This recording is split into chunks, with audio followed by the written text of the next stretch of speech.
Дароо айталы. Ири масштабтагы мелдештердин теңиртөө жергесинде уюштурулушу кандайдыр бир деңгээлде улуттук оюндарыбызды калктын калың катмарына жайылтууга мыкты өбөлгө. Чындыгында нарыктар тээ башынан эле Ордо, Тогуз Коргол сыяктуу ата бабаларыбыздан калган мурастарга жакын. Ушундан уламбы камылгалар кабелтен көрүлүп, келген оюнчуларга бардык шарттарды түзүп берүүгө аракеттер жасалган.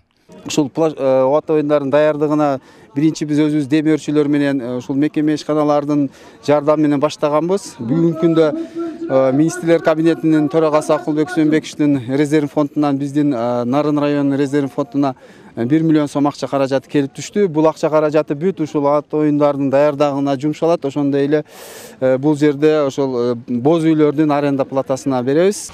Нарын районундагы Куртерек ат майдандагы таймакчылардын жалпы байгелик фондусу 3 миллион сомду түзүп, анын 2 миллиону жеңүүчү улакчылардын олжосу болмокчу.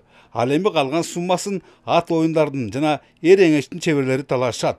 Антке менен аларды жеңип алуу анча жеңил эместигин көк бөрчүлөрдүн алгачкы намыс талашуулары айгинелөөдө.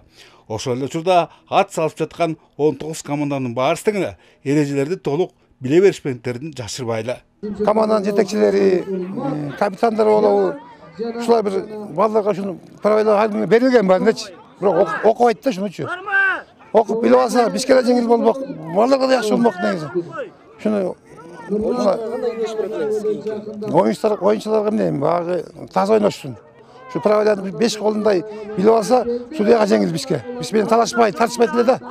Көк бөрү боюнча бүгүнкү 7 оюн өткөрүлүп, азынча талаштар менен чүлүктөр лидерлик тизгинди колго алышты. Ал эми аларга тала ээлери теңиртолтардын татыктуу атаандашты көрсөтүп жаткандыгын көңүлгө түйсөк, баш байге үчүн талаш алда канча кызыктуу болчудан. Антса да айрым командалардын даярдыктары начар экендери чүден деле билинүүдө. Алардын өкүлдөрүнүн айтымдарында мындай жагымсыздыкка атайын тапталган аттардын аздыгы жана район бийлик башчыларынын улуттук оюндарды өткөрүүгө кайдыгерликтери жана көңүл коштуктары башкы себеп. Райондун чоңдоруна көкбөрүчүлөрдүн жалпы тоосторун көкбөрүчүлөрдүн атынан аябай эле нааразычылык, бир колдоо болгон жок, бир зонок болгон жок, бир тыпындай, бир тыйындай бир эме болгон жок, бир берип койгон баталар берген жок кыскасы. Анан чоңдун батасы болбосо, сакалдын батасы болбосо, оюн жыйынтыгы ушундай болот экен да. Сөз акырында көк бөрү боюнча оюндар 5 тайпада жүрүп жаткандарын белгилейли. Өз топторунда 1-2 орундарга көтөрүлгөндөр мелдештин кийинки 1/4 финалына чыгышып, өз ара оюндарды өткөрүшөт. Жолу болгондору жарым финалга, андан соң финалга укук алышмакчы. Бөлөкбай Шеримбек, Норуз Аблаев, ЛТР Нарын.